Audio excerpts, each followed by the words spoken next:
course, it's very easy to get carried away and I guess to read too much into what are pretty quotidian, humdrum things. But my mind still goes back to when I came here exactly 2 years ago, and I was in a terrible state because of Fred. I was pretty much on the brink of tears.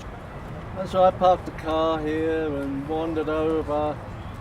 And then I started looking at all these displays, and they vary enormously. Some are like as if the people had just picked up the rocks in their backyard in Arizona or Nevada. And others are much more sophisticated, and you look closely and the price tags go up exponentially from $5 a pound to, $3,600 for a fairly small specimen, which quite interesting is in a glass vitrine over there.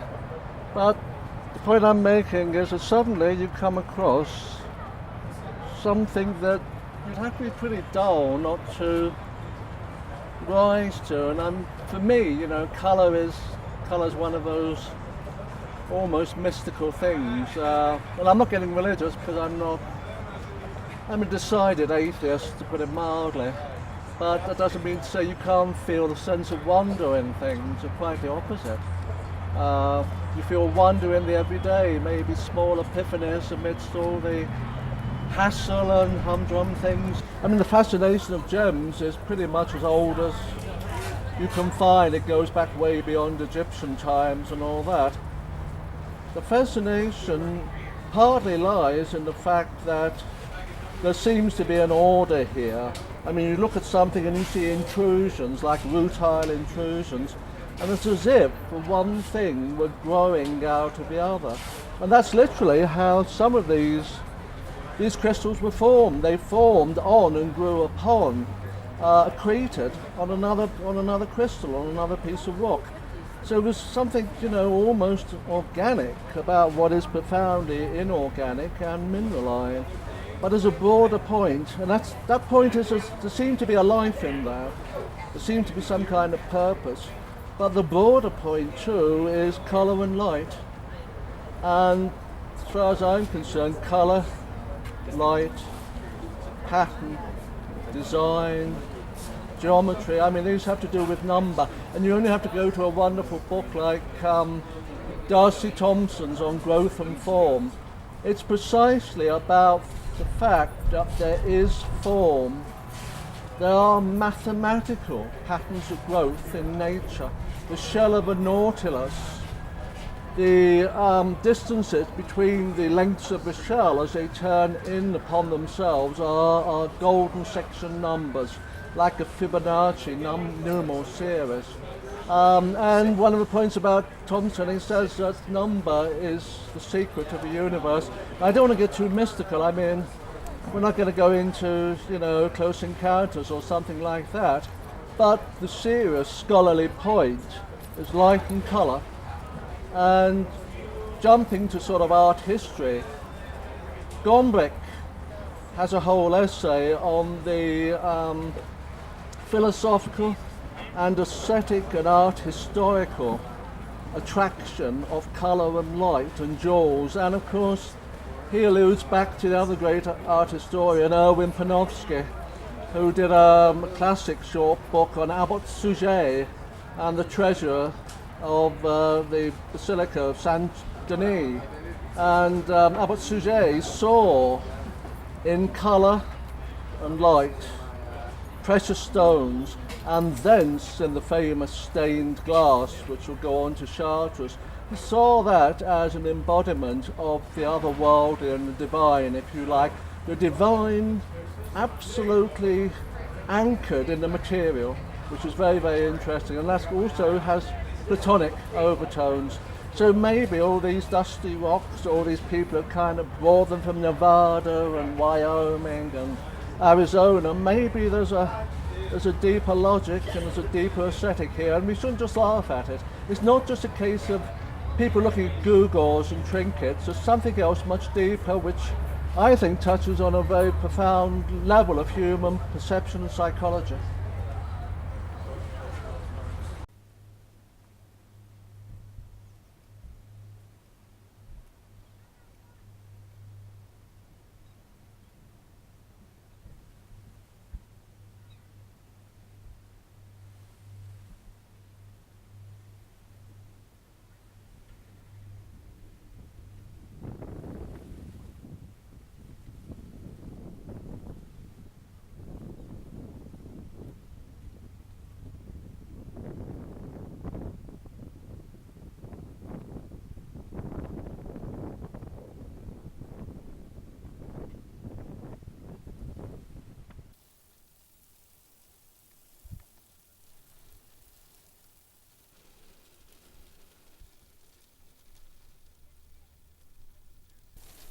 Clyfford Still actually studied literary criticism when he was doing an MA and then teaching at Washington State University in Pullman in the 1930s.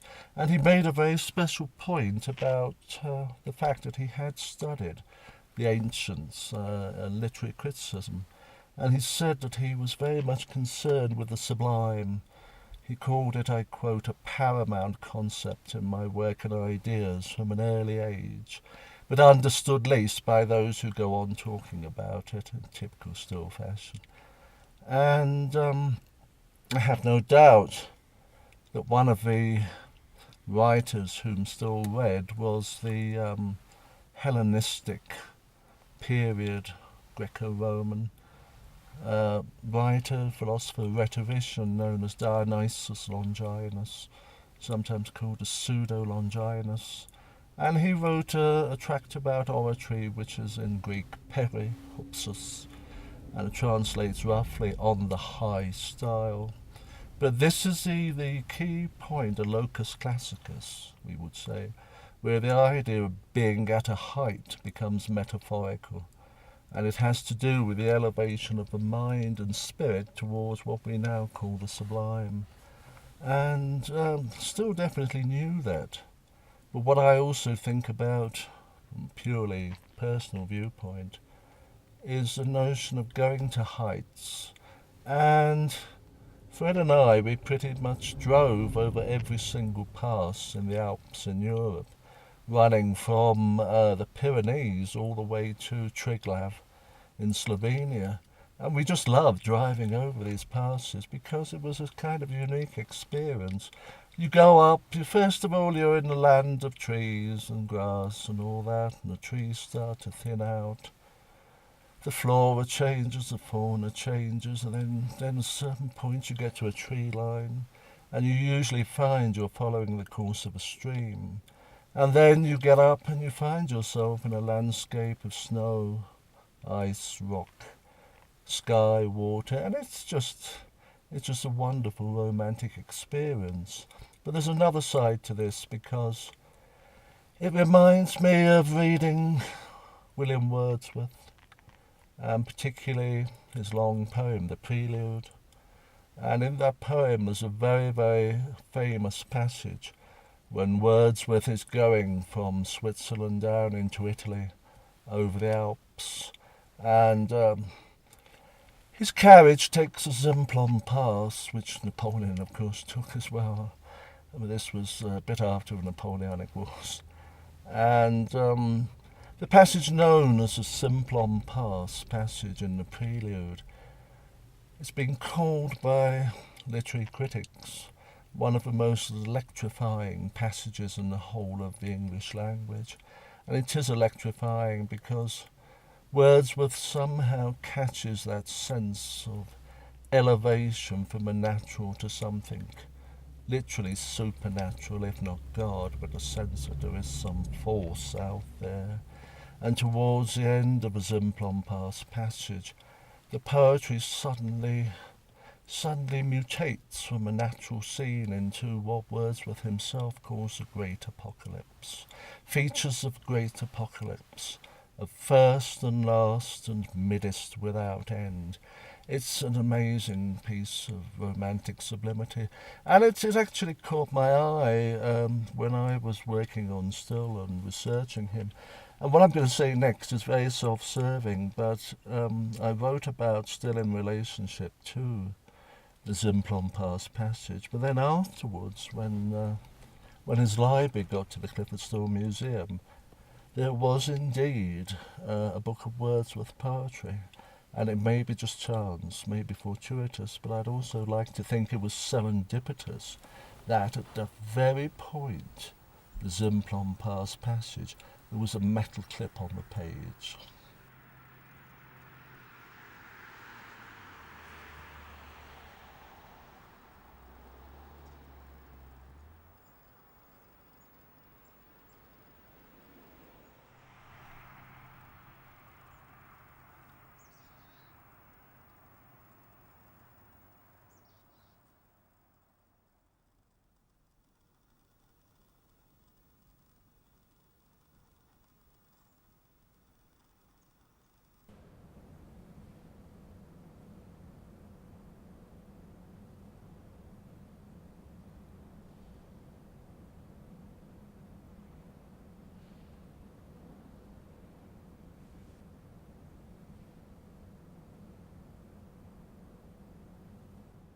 For me, one of the most enjoyable art experiences is not going to see the great iconic works, you know, the National Gallery, Washington, Ginevra da Benci, or the Louvre and the Mona Lisa and all that, but instead going to either a much smaller museum where you can really take everything in without too much hassle and worrying about getting to see everything like that.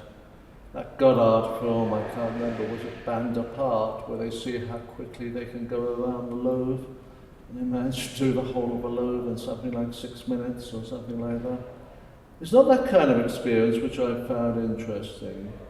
It's rather going to a small museum or else going to a museum you don't know already and finding something rather exceptional in it. And in the second case, I've got quite a vivid memory of being in Strasbourg, France, or Sasse, about 5 years ago. We went to the Musée des Beaux-Arts, or whatever it was there, and it was deadly boring. It was room after room of 18th century French painting, academic painting, this, that and the other, and you start to get what Fred and I both called museum fatigue. The sense of walking around quite slowly, and it really just kind of tires you out. You want to get out into the open air, take a breath of fresh air, and just somehow walk a bit faster and see life and the landscape and the city. It was like that in Strasbourg, and we were going through one room after another, and I almost turned around and said, oh, God, let's give this a miss. And then suddenly there was a Goya portrait, quite a late Goya portrait, but it was just exquisitely done. It had that strange, ghostly feel that is less ostentatious and exuberant portraits like the royal family ones. This was some sitter, I don't know, maybe nobility or something like that. But it was just a riveting painting, and I seem to remember the colours was almost like a grisaille. There was these faint lilac tones, and just an exquisite painting coming from an artist who's more famously known for his, well, shock horror effects. And that one encounter with the Goya portrait, it kind of transfigured the museum experience. And I skipped from there to this museum, and it's a big museum for one artist museum. I mean, there's over 850 canvases here, several thousand works on paper, 3 sculptures, and so on and so on. But as you get to know the collection, suddenly I encountered the kind of painting is a very last sort of painting that people associate with Clyfford Still. You have this image of Clyfford Still as a stern, rank, romantic artist, love and thunder, blacks and reds, light and darkness, and all that kind of romantic stage scenery, but then came across a painting like this one.